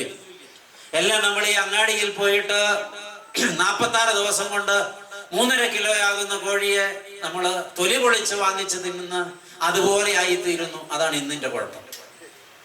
പ്രിയപ്പെട്ട ദൈവമക്കളെ, ബ്രോയിലർ ചിക്കനെ തിന്ന് അതുപോലെയായി മനുഷ്യർ. ഈ ബ്രോയിലർ കോഴിയെ അഴിച്ചുവിട്ട് നടക്കണമെന്ന് നോക്കുന്നുണ്ട് നിങ്ങൾ. വളരെ കഷ്ടപ്പെട്ട നടക്കുന്നത്. 1/2 മണിക്കൂർ കൊണ്ട് ഒരു കാലമൊക്കെ പറിച്ചു വെക്കത്തുള്ളൂ. ഇപ്പൊ പല മനുഷ്യരും അങ്ങനെയാണ്. പ്രിയപ്പെട്ടവരെ, ഈ കോഴിയെ കൊന്ന് പപ്പ് പറിച്ച് തൂക്കിപ്പിടിച്ചാൽ ഒരു കാഴ്ചയുണ്ട്. അതൊരു പ്രത്യേകതരം കാഴ്ച. ഈ കഴുകൻ അതിന്റെ ശരീരത്തിലെ അവസാനത്തെ പപ്പും കൊത്തിക്കളയും. എന്നിട്ട് ഒരു മാംസപിണ്ഡമായി മാറും. ആ ഇരിപ്പ് അവിടെ അങ്ങനെ ഇരിക്കും. 1-2 ദിവസമല്ല, ഏകദേശം ഒരു 40 ദിവസം ഒരാഹാരവും കഴിക്കില്ല. ആ ഇരിപ്പ് കണ്ണുമടച്ച അങ്ങനെ തന്നെ ഇരിക്കും. ആ ഇരിപ്പ് അങ്ങനെ ഇരുന്ന 40-41 ദിവസം കഴിയുമ്പോ ഈ കൊത്തിപ്പറിച്ച് കളഞ്ഞ അതിന്റെ ശരീരത്തിലെ ചിറകുകൾ അല്ലെങ്കിൽ അതിന്റെ ശരീരത്തിലെ ഈ തൂവലുകൾ പുതുതായിട്ട് കിളിർത്ത് വന്ന് ആ ശരീരമൊക്കെ ഒന്ന് ചൊക്കി ചുളുങ്ങി അതിന്റെ ദുർമേധസ്സെല്ലാം ഒന്ന് പോയി കഴുകന് ഒരു 10-20 വയസ്സ് കുറഞ്ഞ നല്ല യൗവനക്കാരനായിട്ട് ആ ദ്വാരത്തിൽ നിന്ന് പുറത്തിറങ്ങി വരും. പിന്നെ ചിറക് വിരിച്ച് വീശി വികായസിന്റെ അനന്തതയിലേക്ക് അത് പറന്നു പൊങ്ങുകയാണ്. ദൈവമക്കളെ, കർത്താവിനായി ലോകബന്ധങ്ങളിൽ നിന്ന് വേറിട്ട് ഈ ലോകത്തിന്റെ എല്ലാ ദുർമേധസ്സുകളും ഒന്ന് ഒതുങ്ങേണ്ടതിന് ശാന്തതയോടെ, മറ്റ് ചിന്തകളില്ലാതെ, കണ്ണു തുറക്കാതെ, ഒന്നും കാണാതെ, ഒന്നും ചിന്തിക്കാതെ ദൈവത്തെ മാത്രം ധ്യാനിച്ച് ദൈവസന്നിധിയിൽ സമർപ്പിച്ച് നാം ഏകാഗ്രതയോടെ ഇരിക്കുമെങ്കിൽ ആമേൻ, പുതിയ ബലം നമുക്കും കിട്ടും. ഇങ്ങനെയുള്ള വേറിട്ടിരിപ്പിന്റെ പേരാണ് ഉപവാസം. ഇങ്ങനെയുള്ള വേറിട്ടിരിപ്പിന്റെ പേരാണ് നോമ്പ്. നമ്മൾ പലരും ഉപവസിക്കും, നോമ്പെടുക്കും. ഉള്ള കുശുമ്പും കുഞ്ഞായ്മയും ലോകത്തിന്റെ കാഴ്ചകളും അതിന്റെ പ്രമോദങ്ങളും പ്രമാദങ്ങളും ഒക്കെ നമ്മൾ ആസ്വദിക്കും. ചോദിക്കുമ്പോ പറയും നോമ്പാ. നമ്മുടെ നോമ്പ് ഇന്നും നോമ്പായിട്ടില്ല. ഉപവാസങ്ങളൊന്നും ഉപവാസമായിട്ടില്ല. ഉപവാസം എന്ന വാക്കിന്റെ അർത്ഥം പോലും നമുക്ക് വേണ്ടവണ്ണം അറിയില്ല. കൂടെ വസിക്കുക എന്നാണ് ആ വാക്കിന്റെ അർത്ഥം. ദൈവത്തോട് കൂടെ വസിക്കുന്നതിന്റെ പേരാണ് ഉപവാസം. ഉപ അധികം വാസ സമം ഉപവാസ. ഉപ എന്നതിന് കൂടെ എന്നതിനും വാസ എന്നതിനും വസിക്കുക എന്നുമാണ് അർത്ഥം. ദൈവത്തോട് കൂടെ. മറ്റൊന്നും ഇപ്പോൾ ചിന്തയിലില്ല. മറ്റൊന്നും കണ്ണുകൊണ്ട് കാണുന്നില്ല. മറ്റൊന്നും കാതുകൊണ്ട് കേൾക്കുന്നില്ല. മറ്റൊരു വിഷയത്തിലും ഇടപെടുന്നില്ല. എത്ര നാളായി ഒന്ന് ഉപവസിച്ചിട്ട്, എത്ര നാളായി ഏകാഗ്രതയോടെ ഇരുന്നിട്ട്, എത്ര നാളായി ഒന്ന് മനസ്സ് ഒരുക്കത്തോടെ പ്രാർത്ഥിച്ചിട്ട്. ഏകാഗ്രതയോടെ മനസ്സ് കൈവിട്ടു പോകാതെ സ്വർഗസ്ഥനായ ഞങ്ങളുടെ പിതാവേ എന്ന് തുടങ്ങി രാജ്യവും ശക്തിയും മഹത്വവും നിനക്കുള്ളതാകുന്നു ആമീൻ എന്ന് 8 വാചകങ്ങൾ മാത്രമുള്ള പ്രാർത്ഥന, മനസ്സ് കൈവിട്ടു പോകാതെ ഈ പ്രാർത്ഥനയിൽ മാത്രം കേന്ദ്രീകരിച്ച് ഒന്ന് പ്രാർത്ഥിക്കാൻ ഇവിടെ ഇരിക്കുന്ന എത്ര പേർക്ക് സാധിക്കും? മനസ്സ് വേറെ ഒഴുകി പോകും. കുറേയേറെ വർഷങ്ങൾക്ക് മുമ്പ് ഒരു അപ്പനും അമ്മയും കൂടെ 9 വയസ്സുള്ള ഒരു ആൺകുട്ടിയെയും കൊണ്ട് എൻ്റെ അടുത്ത് വന്നു. അവർ പറഞ്ഞു, അച്ഛാ, ഈ കൊച്ചിനെ കൊണ്ട് ഒരു രക്ഷയുമില്ല. അച്ഛനൊന്ന് പ്രാർത്ഥിച്ച് ഇവനെ ഒന്ന് ശരിയാക്കി തരണം. കാരണന്മാരെ ശരിയാക്കാൻ പറ്റാത്തതുകൊണ്ടാണ് അച്ഛനോട് ശരിയാക്കി കൊടുക്കണം എന്ന് പറഞ്ഞു. ശരിയാക്കുക എന്നുള്ളതിന് കശാപ്പ് ചെയ്യാന്നും കൂടി ഒരു അർത്ഥമുണ്ട്. അപ്പൊ ഞാൻ ഈ കാരണന്മാരോട് ചോദിച്ചേ, എന്താ ഈ കൊച്ചിന്റെ കുഴപ്പം? വേറെ കുഴപ്പമൊന്നുമില്ല അച്ഛൻ. അവൻ ബഹളക്കാരനല്ല, ലഹളക്കാരനല്ല, പഠിക്കണേൽ കുഴപ്പമില്ല. ഇവനൊരു ഒറ്റ കുഴപ്പമുള്ളൂ. എന്താ അത്? പ്രാർത്ഥിക്കാനിരിക്കും. ആകെ ഒരു ഗവൺമെന്റ് പ്രാർത്ഥിക്കാൻ ഇപ്പൊ കൊച്ചിനെ അറിയാവുള്ളൂ. എന്നിട്ട് ഇവൻ പ്രാർത്ഥന തുടങ്ങിയാൽ തീരൂല അച്ഛാ. കാരണന്മാർ കുഴപ്പം തീർക്കാൻ കൊണ്ടു നിൽക്കാം. കൊച്ചു പ്രാർത്ഥന തുടങ്ങിയാൽ തീരൂല. അതാണ് കുഴപ്പം. എന്താ കുഴപ്പം? ഈ കൊച്ചു പ്രാർത്ഥിക്കും, സ്വർഗസ്ഥനായ ഞങ്ങളുടെ പിതാവേ, തിരുനാമം പരിശുദ്ധമാക്കപ്പെടണമേ, നിന്റെ രാജ്യം വരണമേ. അവനോട് നിർത്തും. പിന്നെ കുറെ നേരം മിണ്ടൂല, തട്ടിയാലും മുട്ടിയാലും കണ്ണുറക്കൂല. കുറെ നേരം കഴിയുമ്പോൾ പിന്നെ തുടങ്ങും, സ്വർഗസ്ഥനായ ഞങ്ങളുടെ പിതാവേ, തിരുനാമം പരിശുദ്ധമാക്കപ്പെടണമേ, നിന്റെ രാജ്യം വരണമേ, നിന്റെ ഇഷ്ടം. അവൻ നിർത്തും, പിന്നെ മിണ്ടൂല.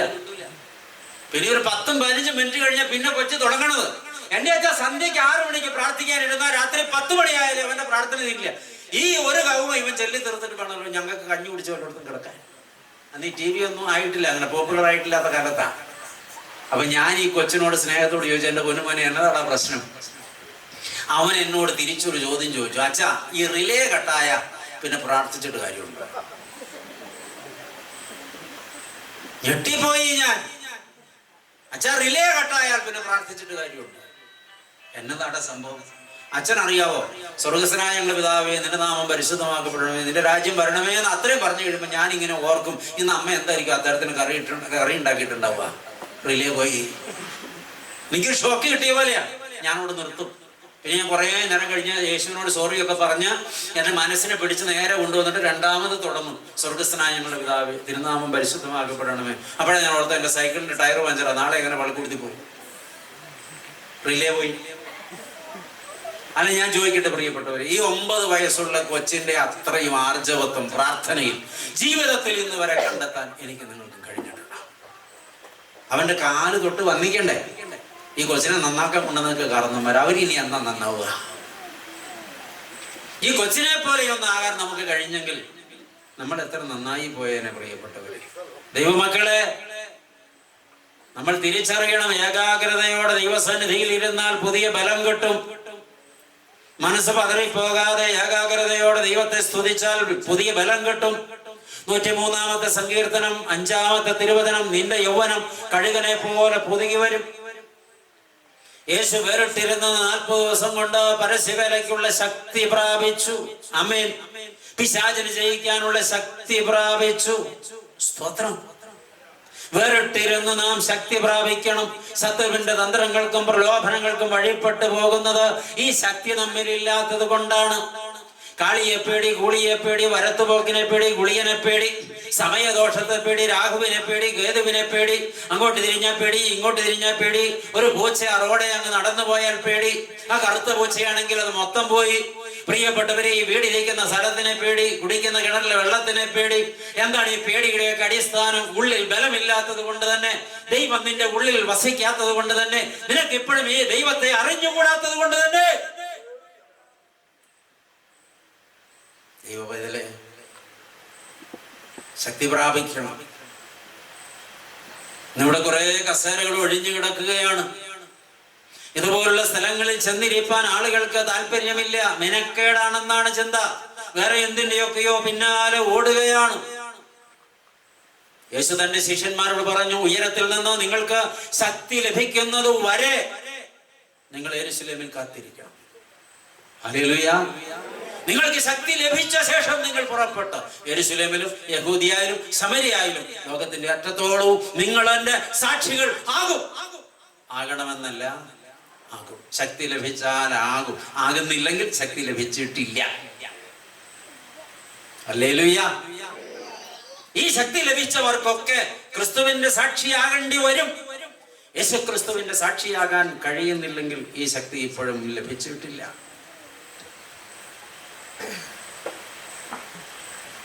ഹല്ലേലൂയ.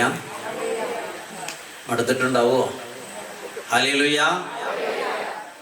പരിശുദ്ധാത്മാവിൽ നിറഞ്ഞ പൗലോസ്ലീഹ വിളിച്ചു പറയുന്നു, എന്നെ ശക്തനാക്കുന്നവൻ മുഖാന്തിരം ഞാൻ സകലത്തിനും മതിയാകുന്നു. ഫിലിപ്പിയ ലേഖനം 4-ാം അധ്യായം 13-ാം വാക്യം. എന്നെ ശക്തനാക്കുന്നവൻ മുഖാന്തിരം ഞാൻ സകലത്തിനും മതിയാകുന്നു. സങ്കീർത്തകൻ പറയുന്നു, കേൾക്കുക. 84-ാം സങ്കീർത്തനം 5-ാം വാക്യം. ബലം നിന്നിലുള്ള മനുഷ്യൻ ഭാഗ്യവാൻ. ഇങ്ങനെയുള്ളവരുടെ മനസ്സിൽ സിയോനിലേക്കുള്ള പെരുവഴികൾ ഉണ്ട്.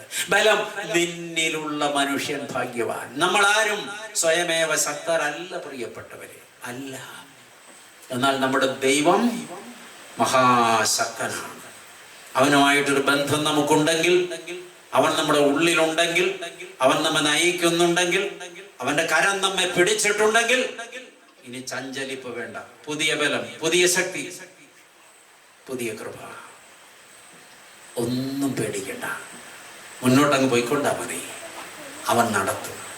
അപ്പോൾ പുതിയ ഹൃദയം, പുതിയ ആത്മാവ്, പുതിയ ശക്തി. മറന്നുപോയോ? മറക്കരുത്. ഇനി നാലാമത്തേത്, ഒരുത്തൻ ക്രിസ്തുവിലായാൽ മുഴുവനും പുതിയതാകും. പുതിയ ഹൃദയം കിട്ടും, പുതിയ ആത്മാവിനെ കിട്ടും, പുതിയ ബലം കിട്ടും. ആ വ്യക്തിയുടെ നാവും പുതിയതായി തീരും. ഹല്ലേലൂയ. ആ വ്യക്തിയുടെ നാവും പുതിയതായി തീരും. യെശയ്യാ പ്രവചനം 6-ാം അധ്യായത്തിന്റെ 7-ാമത്തെ തിരുവചനം, ഇതാ ഈ തീക്കട്ട നിന്റെ അധരങ്ങളെ തൊട്ടതിനാൽ നിന്റെ അകൃത്യം നീങ്ങി, നിന്റെ പാപത്തിന് പരിഹാരം വന്നിരിക്കുന്നു. അയ്യോ, ഞാൻ അരിഷ്ട മനുഷ്യൻ, പാപമുള്ള ജനത്തിന്റെ മധ്യേ താമസിക്കുന്നു എന്ന് യെശയ്യാ പ്രവാചകൻ വിലാപം കഴിച്ചപ്പോൾ ഒരു ദൂതൻ എഴുന്നേറ്റു. സ്വർഗത്തിലെ യാഗപീഠത്തിൽ എരിഞ്ഞുകൊണ്ടിരുന്ന അഗ്നിക്കടലുകളിൽ ഒരഗ്നിക്കൊടിൽ കൊണ്ടെടുത്ത് താഴേക്ക് പറന്നിറങ്ങി വന്ന അവന്റെ ആധരത്തിൽ, അവന്റെ നാവിൽ അത് തൊടുവിച്ചു. ഹല്ലേലൂയ. പരിശുദ്ധ മദ്ബഹായിൽ, പരിശുദ്ധ ത്രോണോസിന്മേൽ കത്തിക്കൊണ്ടിരിക്കുന്ന അഗ്നിയായ യേശുക്രിസ്തുവിന്റെ തിരുശരീര രക്തങ്ങൾ അഗ്നിക്കൊടിൽ കൊണ്ട് വിശുദ്ധ കാസായിൽ നിന്നെടുത്ത് പ്രിയ ദൈവവൈതലേ നിന്റെ അധരത്തിൽ സ്പർശിച്ചപ്പോൾ ഇതേ ശുദ്ധീകരണമാണ് നിന്നിലും സംഭവിക്കുന്നത്. സ്തോത്രം. നമ്മുടെ കർത്താവ് യേശു മിശിഹായുടെ തിരുശരീരവും തിരുരക്തവുമാകുന്ന തീക്കട്ട രണ്ട് ലോകങ്ങളിലും കടങ്ങളുടെ പരിഹാരത്തിനും പാപങ്ങളുടെ മോചനത്തിനും നിത്യജീവനും വേണ്ടി ഭവിക്കുവാൻ സത്യവിശ്വാസികളായ ദാസീദാസന്മാർക്ക് നൽകപ്പെടുന്നു എന്ന് കൽപ്പിച്ച് പറഞ്ഞുകൊണ്ട് പുരോഹിതൻ ഇത് നിന്റെ അധരത്തിൽ തൊടുവിക്കുമ്പോൾ യെശയ്യാ പ്രവാചകന്റെ അധരത്തിൽ തൊട്ട് നിഴലായ തീക്കട്ടയുടെ പൊരുളാണിത്. ഈ തീക്കട്ട നാവിൽ നാളെയും തൊടേണ്ടതല്ലേ? പുതിയ നാവാണോ ഇപ്പോൾ നമുക്കുള്ളത്? പുതിയ നാവ് കൊണ്ട് പുതിയ കാര്യങ്ങൾ പറയുവാൻ കഴിയും. പുതിയ നാവ് കിട്ടിയവർ കർത്താവിന്റെ കൃപകളെ വർണ്ണിക്കും. പുതിയ നാവ് കിട്ടിയവർ കർത്താവിന് പുതിയ പാട്ട് പാടും. പുതിയ നാവ് കിട്ടിയവർ പുതിയ നാവ് കൊണ്ട് കർത്താവിനെ ആരാധിച്ച് മഹത്വപ്പെടുത്തും. പുതിയ നാവ് കിട്ടിയവർ യേശുക്രിസ്തുവിന്റെ സുവിശേഷം നാവ് കൊണ്ട് പ്രഘോഷിക്കും. പുതിയ നാവ് കിട്ടിയവർ അവൻ ചെയ്ത ഉപകാരങ്ങളെ ഇടതടവില്ലാതെ വർണ്ണിക്കും. പഴയ നാവുള്ളവർ ഇപ്പോഴും ഏഷണി പറയും, മറ്റുള്ളവരെ കുറിച്ച് പഴി പറയും, മറ്റുള്ളവരുടെ കുറ്റവും കുറവും കണ്ടെത്തി അത് വിസ്തരിക്കും. മീഡിയകളുടെ ലോകമാണിത്. മീഡിയ തുറന്നാൽ പ്രിയപ്പെട്ടവരെ വിഷം തുപ്പുന്ന നാവുകളുമായി ഒരുപാട് പേരിങ്ങനെ അവതരിക്കുകയാണ്. മറ്റുള്ളവരുടെ സ്വകാര്യ ജീവിതത്തിലേക്ക് എത്തി നോക്കി ഉള്ളതും ഇല്ലാത്തതും ഇങ്ങനെ എന്താ പറയുക, യാതൊരു ശുദ്ധിയുമില്ലാത്ത ഭാഷയിൽ കുലഭ്യം പറയുന്നത് പോലെ ലോകത്തോട് വിളിച്ചു പറയുമ്പോ അത് വളരെ ശ്രദ്ധാപൂർവം കേട്ട് ആസ്വദിക്കുന്ന എന്തോരം ആളുകൾ ഇതുപോലെ, പച്ച മലയാളത്തിൽ പറഞ്ഞ് ഇതുപോലെ വിസർജ്യം ഭക്ഷിക്കുന്ന ഒരു വർഗം മലയാളിയെ പോലെ ലോകത്തുണ്ടെന്ന് എനിക്ക് തോന്നിയിട്ടില്ല. സകല അഴുക്കും സകല വിഴുപ്പും ആരലക്കിയാലും അതിരുന്ന് ആർത്തിയോടെ ഭക്ഷിക്കും. ഇത് കേൾക്കുന്നവരാണ് പറയുന്നവരെക്കാൾ വലിയ കുഴപ്പക്കാർ. ദൈവമക്കളെ, എന്റെയോ നിന്റെയോ നാവ് പുതിയതാണെങ്കിൽ അതിൽ നിറഞ്ഞ് കവിയേണ്ടത് ദൈവത്തിന്റെ സ്നേഹമാണ്. ഹല്ലേലൂയ.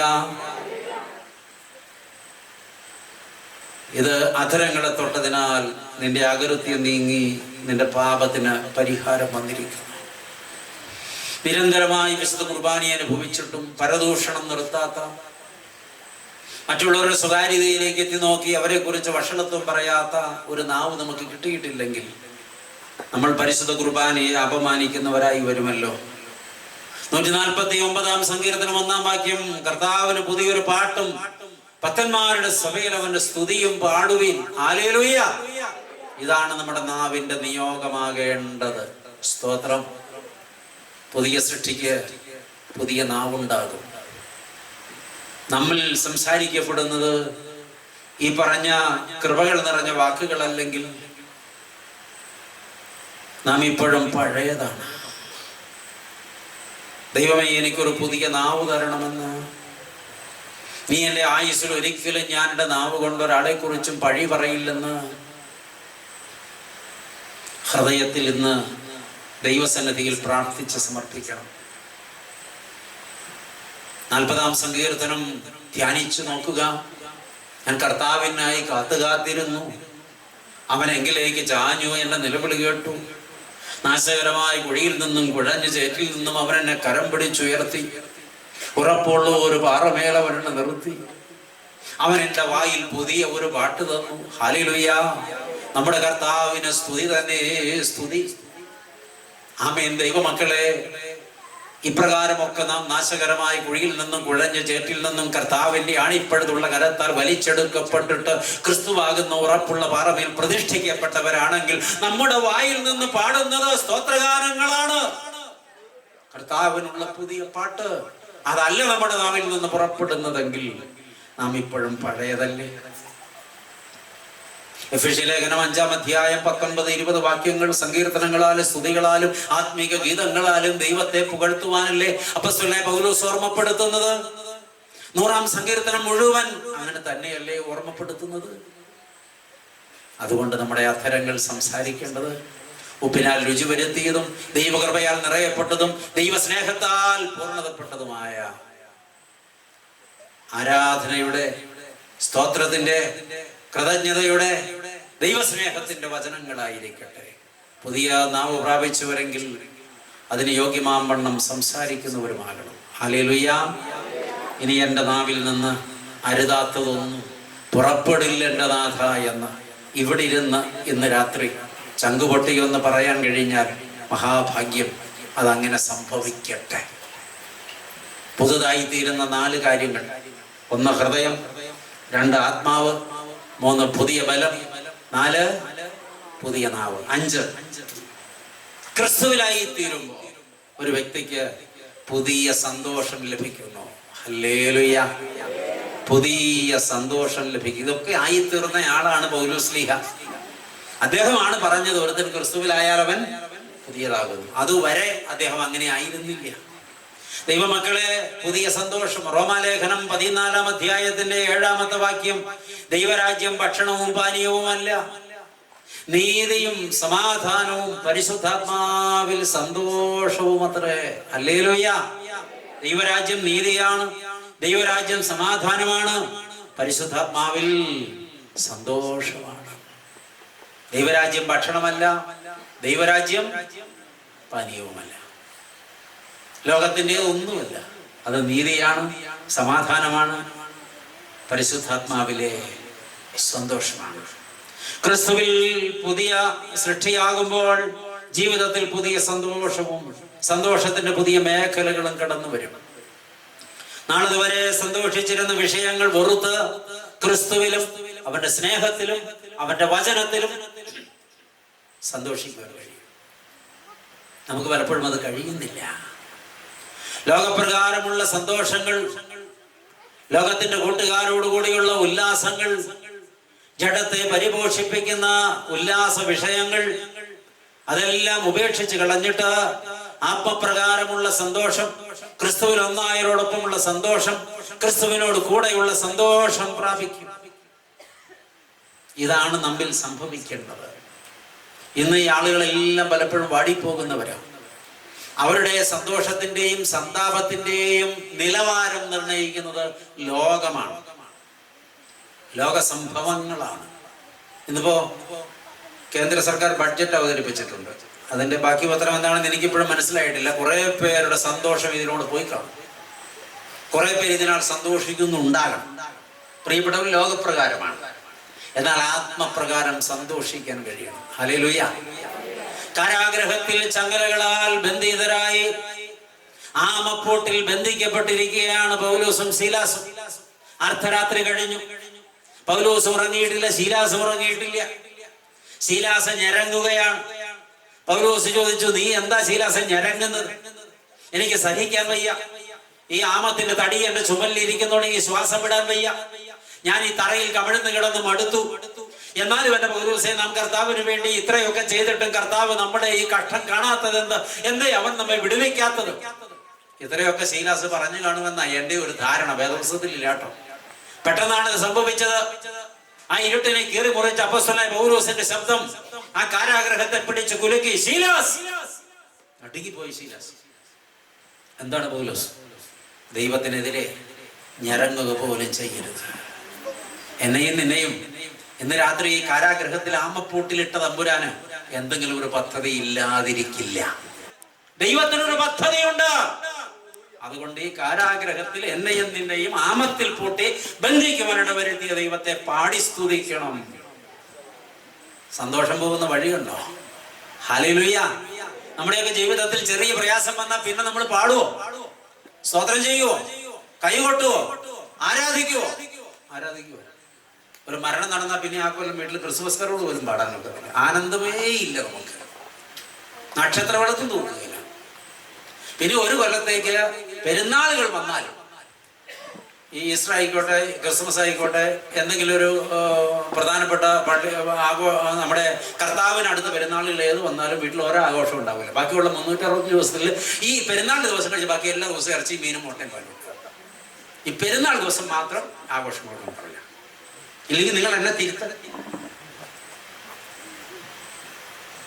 40 ദിവസം കർന്നമാരെ മരിച്ച നോമ്പെടുക്കുന്ന പറയുന്നത്. വീട്ടിൽ ഒരു സാധനം ഉണ്ടാക്കില്ല, കഴിക്കില്ല, പുറത്തു പോയി മൂക്കുമുട്ടത്തില്ല.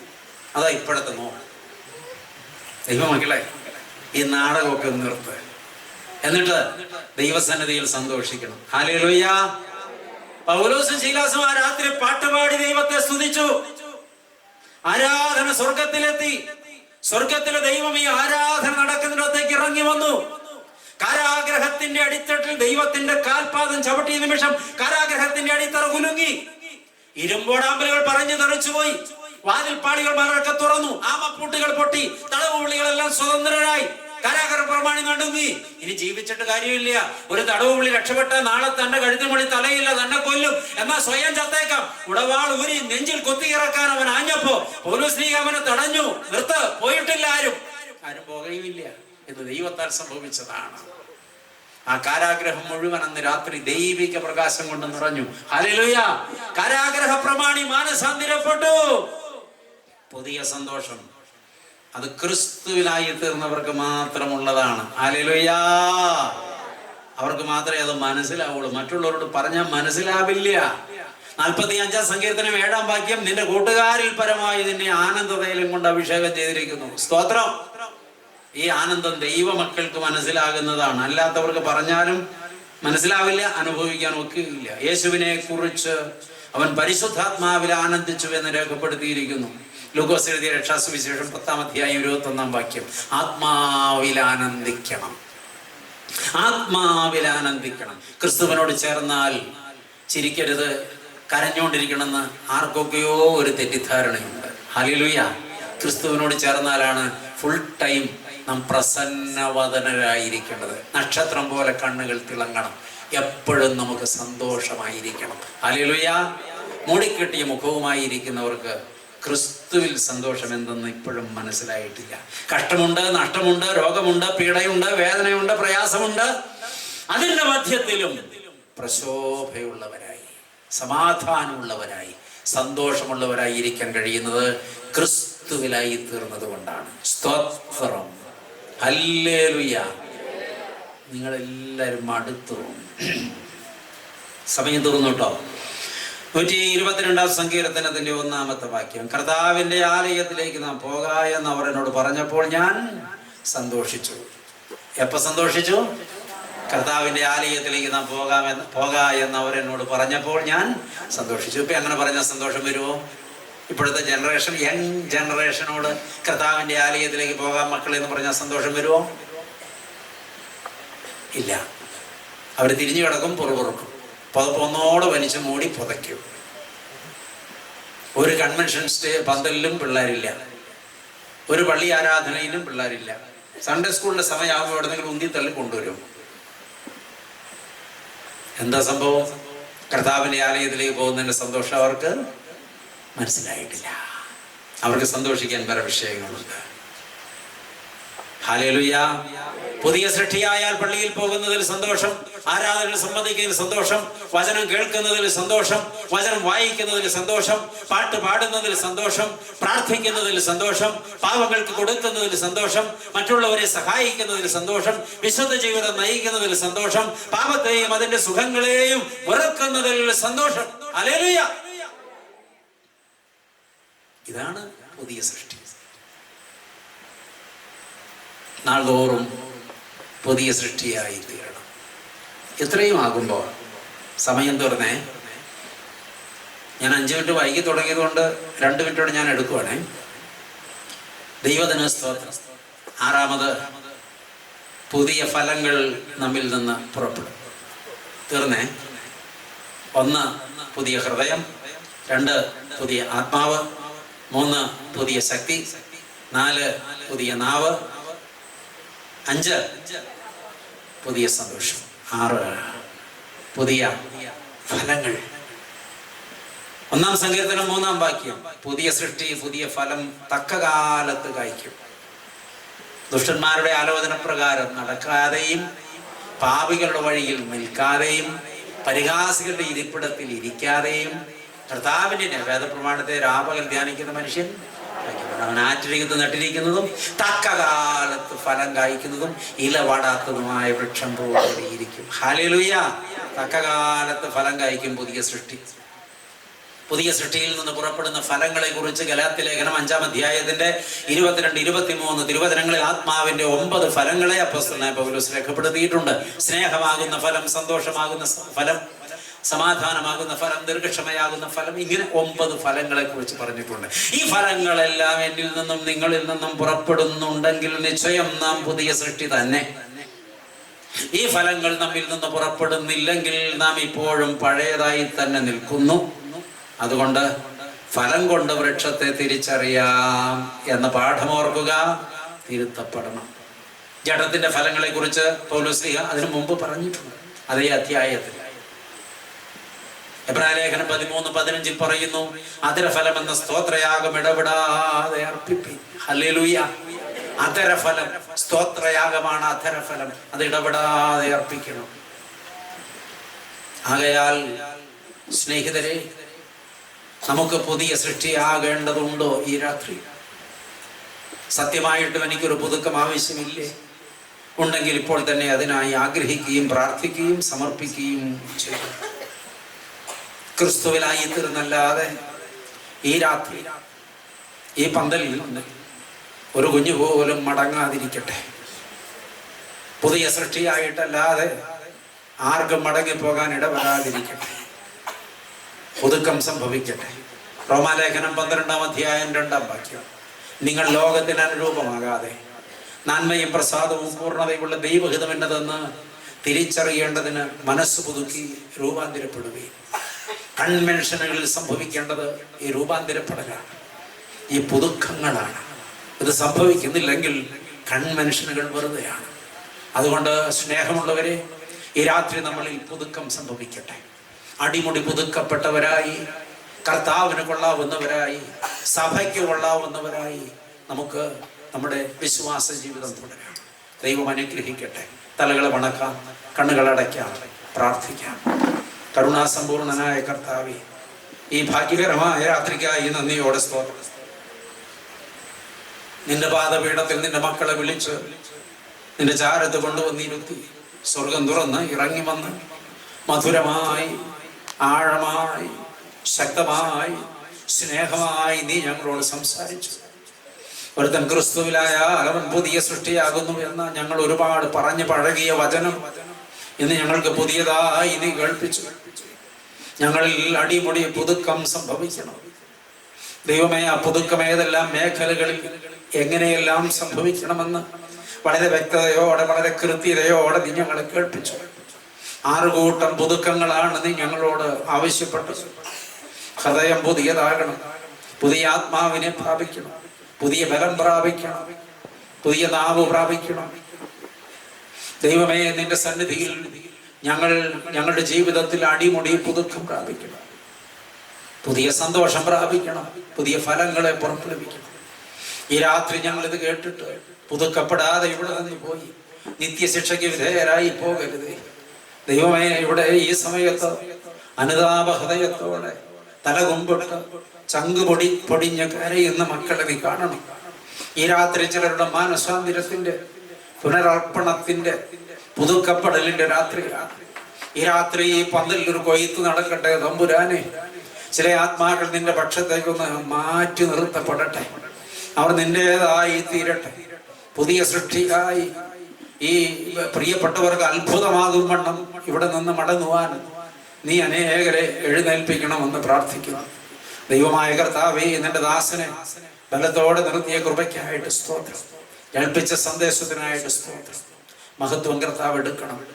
ഞങ്ങൾ നിനക്കും ഏകജാതനും പരിശുദ്ധാത്മാവിനും സ്തുതിയും സ്തോത്രവും സമർപ്പിക്കുന്നു, ഇപ്പോഴും എപ്പോഴും എന്നേക്കും തന്നെ. ആമേൻ.